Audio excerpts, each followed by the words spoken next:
Kami dari kelompok 5 ingin menjelaskan materi tentang aspek operasi, aspek sumber daya manusia, dan yuridis dalam studi pelayanan bisnis.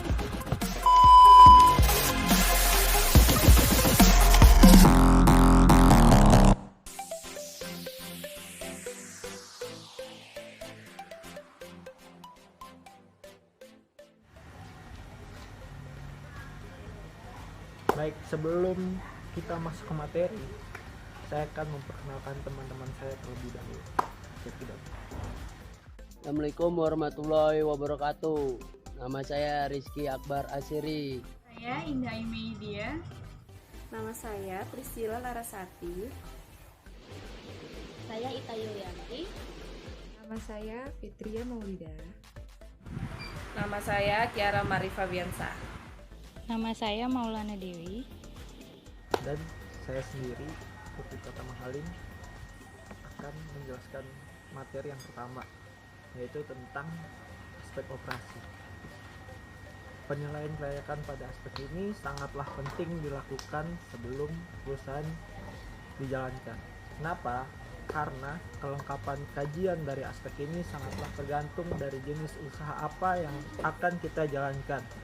Sehingga apabila tidak dianalisis dengan baik, maka akan berakibat sangat fatal bagi perusahaan dalam perjalanannya di kemudian hari.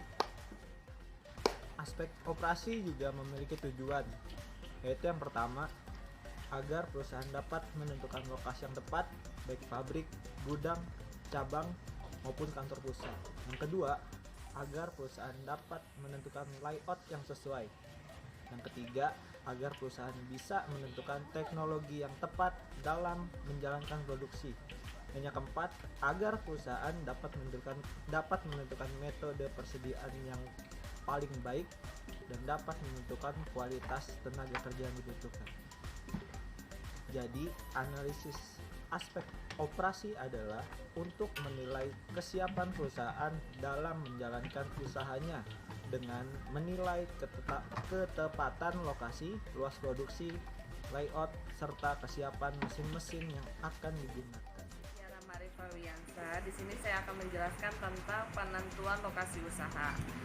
Prioritas utama dari aspek operasi adalah menganalisis masalah penentuan lokasi. Pemilihan lokasi itu sangat penting. Maka dari itu ada 4 lokasi yang dipertimbangkan sesuai dengan keperluan perusahaan.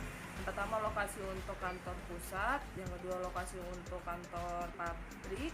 Yang ketiga, lokasi untuk gudang. Yang keempat, lokasi untuk kantor cabang. Khusus untuk lokasi pabrik, ada 2 faktor yang menjadi pertimbangan. Yang pertama, faktor utama atau primer, yang meliputi dekat dengan pasar, dekat dengan bahan baku, dan ketersediaan sarana dan prasarana. Yang kedua, faktor sekunder, yang meliputi tentang kemungkinan untuk perluasan lokasi, iklim dan tanah, dan masalah pajak. Ada 3 metode yang digunakan dalam memilih lokasi. Yang pertama, metode penilaian hasil fold. Nah, itu ada faktor-faktor yang menjadi pertimbangannya. Yang pertama, pasar, bahan baku, dan tenaga kerja. Yang kedua, metode pertimbangan biaya. Itu juga ada faktor-faktor yang menjadi pertimbangannya. Yang pertama, bahan baku, bahan bakar, biaya operasi, dan biaya umum. Yang ketiga, yang terakhir, metode analisis ekonomi. Nah, ini ada 6 faktor yang menjadi pertimbangan: biaya sewa, biaya tenaga kerja, biaya pengangkutan, biaya bahan bakar dan listrik, pajak, perumahan, dan sikap masyarakat. Terima kasih. Saya Ita Yulianti. Di sini saya akan menjelaskan mengenai aspek sumber daya manusia atau SDM. SDM sendiri sangat penting, yaitu sebagai pemberi ide untuk melakukan usaha. Nah, dalam perencanaan sumber daya alam itu ada beberapa hal yang harus dianalisis. Yang pertama itu adalah desain pekerjaan. Pekerjaan apa sih yang akan dilakukan atau usaha apa sih yang akan kita jalankan? Terus ada deskripsi pekerjaan. Nah, deskripsi pekerjaan wajib dilakukan untuk mengingat fungsi setiap departemen. Lalu ada job value. Job value ini sangat penting karena untuk menentukan nilai jabatan dengan kapasitas atas orang yang diperlukan. Lalu ada rekrutmen pencarian sumber daya alam. Nah, dalam rekrutmen ini menjadi sangat penting karena disinilah dimulainya tahapan pertama pengenalan usaha kita. Nah, dalam perekrutan karyawan ini atau sumber daya alam ini harus memperhatikan beberapa hal. Yang pertama yaitu memberikan kesempatan kerja atau usaha kepada siapapun, baik itu wanita dan pria, tidak dibeda-bedakan mengenai ras atau golongan.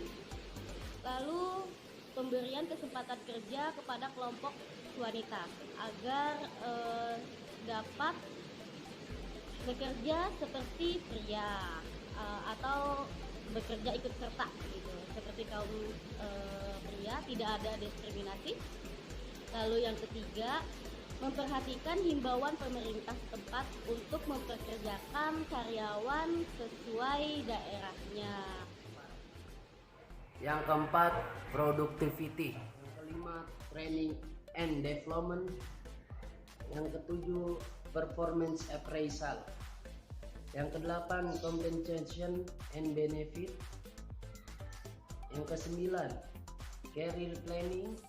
Yang ke-10, retrenchment. Dalam rangka mengembangkan dan mempertahankan karyawan agar karyawan tidak mudah tertarik untuk dengan perusahaan yang lain. Selain memberikan kompensasi dan tunjangan, karyawan juga bisa dimotivasi dengan yang pertama, memerlukan cangkupan pekerjaan, yaitu job enlargement. Yang kedua, rotasi pekerjaan. Yang ketiga, pemberdayaan dan partisipasi manajemen. Yang kelima, open book manajemen. Contoh badan usaha yang ada di Indonesia saat ini, yang pertama yaitu koperasi, yang kedua yaitu BUMN, yang ketiga yaitu BUMS. Selanjutnya izin usaha. Nah, untuk kalian yang ingin mendirikan usaha secara legal, harus mempunyai izin usaha. Kelengkapan izin usaha yang berlaku di Indonesia saat ini yaitu ada 12 poin. Yang pertama yaitu keterangan domisili. Yang kedua, nomor pokok wajib pajak yang biasa kita sebut NPWP. Yang ketiga, usaha dagang. Yang keempat, izin tempat usaha. Yang kelima, surat izin prinsip. Yang keenam, surat izin usaha industri. Nah, biasanya surat izin usaha industri ini berlaku untuk kegiatan industri. Yang ketujuh, surat izin usaha perdagangan. Surat izin usaha perdagangan ini biasanya berlaku untuk kegiatan dagang. Kedelapan, surat tanda daftar perusahaan. Yang kesembilan, surat tanda daftar industri. Yang ke-10, surat izin gangguan HO. Yang ke-11, surat izin mendirikan bangunan. Dan yang ke-12 yaitu izin BPOM. Dari 12 poin tersebut harus sesuai dengan usaha yang akan kalian dirikan atau kalian bangun. Nah, bila kelengkapan surat perizinan ini sudah selesai, maka kalian sudah boleh untuk mendirikan usaha. Selanjutnya yaitu jenis badan hukum usaha. Dari namanya kita sudah mengetahui bahwa perusahaan perseorangan merupakan jenis kegiatan usaha, di mana modal dan manajemennya ditangani oleh satu orang.